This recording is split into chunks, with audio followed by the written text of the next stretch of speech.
बिस्मिल्लाहिर्रहमानिर्रहीम। अल्लाहुम्मा इन्नी अस्सअलुका इल्मुन नाफ़िया। ऐ अल्लाह ताला हमें मुफ़ीद इल्म हासिल करने की तौफ़ीक़ अता फ़रमा और उस पर अमल करने की तौफ़ीक़ अता फ़रमा और ख़ुद से डरने वाला बना। आमीन सुमा आमीन। अज़ीज़ तलबा, मैंने आपको पहले बताया था कि ख़ुलासा जो है किस तरीके से लिखा जाता है, ख़ुलासे के अंदर क्या क्या खसूसियात होती हैं और सबसे बेहतरीन ख़ुलासा क्या होता है। तो पेपर के अंदर सवाल नंबर 5 होता है ये। तो सवाल नंबर 5 के अंदर फिर वो 2 सबक देता है। उन 2 सबकों में से हमने एक सबक का ख़ुलासा लिखना होता है। तो ख़ुलासा याद करने का जो बेहतरीन तरीका है वो ये है कि आप पूरे सबक को अच्छी तरह पढ़ लें 3 बार, आपको समझ में आ जाएगा कि क्या है। जब आप उसको पढ़ें तो एक रफ़ पेज जो है वो अपने साथ रखें और आपके जहन में जो जो पॉइंट उसके बने वो बनाते जाएं। और ये बात जहन में रखें कि हर पैरे का आपने पॉइंट बनाना है, फिर उस पॉइंट को आपने अपने अल्फाज में लिखना है। लेकिन इस बात का ख़्याल रखना है कि कोई वाक़या या कोई भी हदीस वग़ैरह आपने इसमें नहीं लिखनी, ना ही किसी किस्म का हवाला देना है। सबक के अंदर जो चीज़ आपने पढ़ी है वही आपने लिखना है। तो करते हैं हम सबक का ख़ुलासा। सबसे पहले हम लिखेंगे सवाल नंबर 5। उसके बाद अगर आप अलिफ़ सबक का ख़ुलासा लिख रहे हैं तो जुज़ अलिफ़, अगर बे का कर रहे हैं तो जुज़ बे। तो उसके बाद आपने लिखना है सबक का उन्वान, हिजरत नबवी सल्लल्लाहु अलैहि वसल्लम। उसके बाद मुसन्निफ़ का नाम मौलाना शिबली नोमानी। उसके बाद दरमियान में आपने हेडिंग देनी है ख़ुलासा। तो करते हैं जी ख़ुलासा। बिस्मिल्लाहिर्रहमानिर्रहीम। जब आप सल्लल्लाहु अलैहि वसल्लम ने दावत हक़ का काम शुरू किया तो हर तरफ से तलवार की झनकारें सुनाई दे रही थीं। तो हाफ़िज़ आलम ने मुसलमानों को दारुल अमान मदीना की तरफ रुख़ करने का हुक्म दिया, लेकिन ख़ुद वजूद अक़दस सल्लल्लाहु अलैहि वसल्लम जो उन सितमगारों का हकीकी हदफ था, अपने लिए हुक्म खुदा का मुंतज़िर था। नबूवत का 13वां साल शुरू हुआ और अक्सर सहाबा मदीने पहुँच चुके थे। तो वही इलाही के मुताबिक हज़रत सल्लल्लाहु अलैहि वसल्लम ने भी मदीने जाने का अज़म फ़रमाया। तो कुरैश ने देखा कि अब मुसलमान जो हैं मदीने जा रहे हैं और वो ताकतवर हो रहे हैं और इस्लाम फैल रहा है, तो एक जगह जमा हुए और मुख्तलिफ़ रायें जो हैं वो पेश की। एक ने कहा कि आप सल्लल्लाहु अलैहि वसल्लम के पाँव में ज़ंजीरें डालकर मकान में बंद कर देते हैं।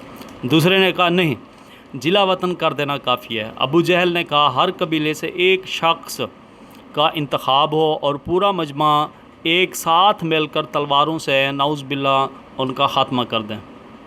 इस सूरत में उनको खून तमाम कबाइल में तकसीम हो जाएगा और आले हाशिम अकेले तमाम कबाइल का मुकाबला नहीं कर सकेंगे।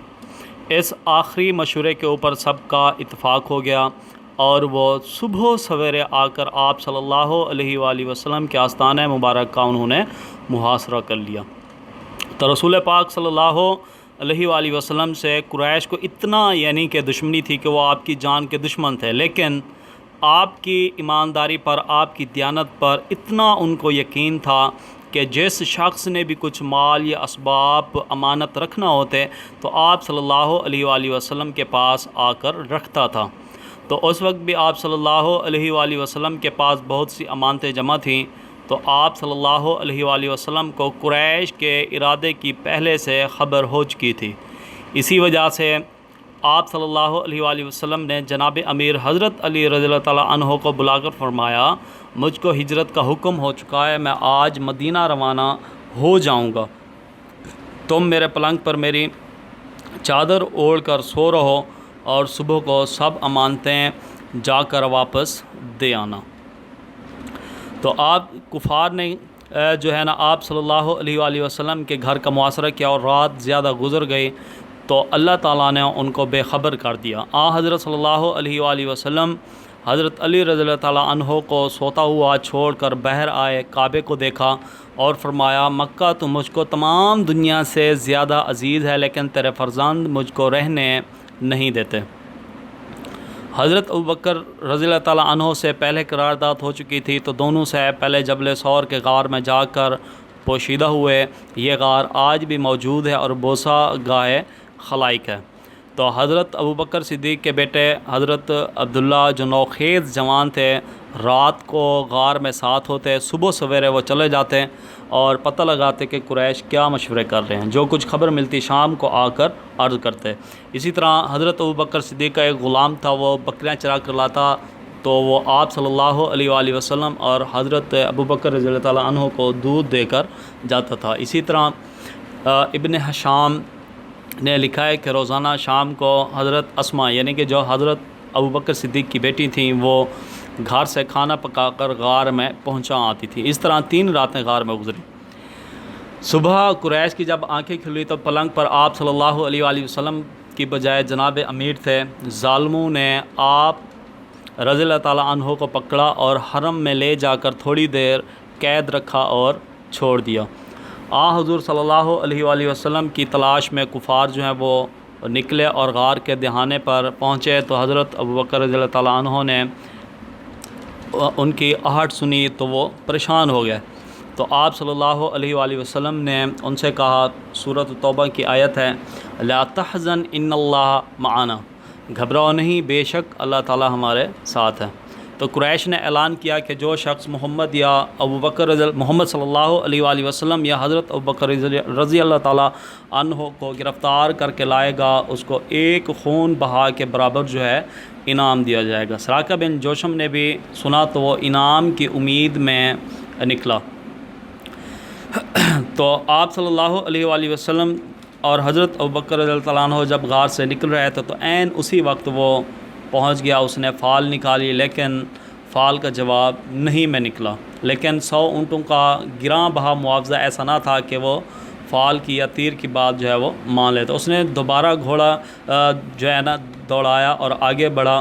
اس بار کیا ہوا، اس کا جو گھوڑا تھا وہ پاؤں گھٹنوں تک زمین میں دھنس گیا۔ پھر وہ اترا اور اس نے فال نکالے، پھر بھی جواب نہیں میں تھا، لیکن مقرر تجربے نے اس کی ہمت جو ہے پست کر دی اور اسے یقین ہو گیا کہ یہ کچھ اور آسان ہے۔ وہ آپ صلی اللہ علیہ وآلہ وسلم کے پاس آیا، واقعہ سنایا اور امن کی تحریر لکھنے کی درخواست کی۔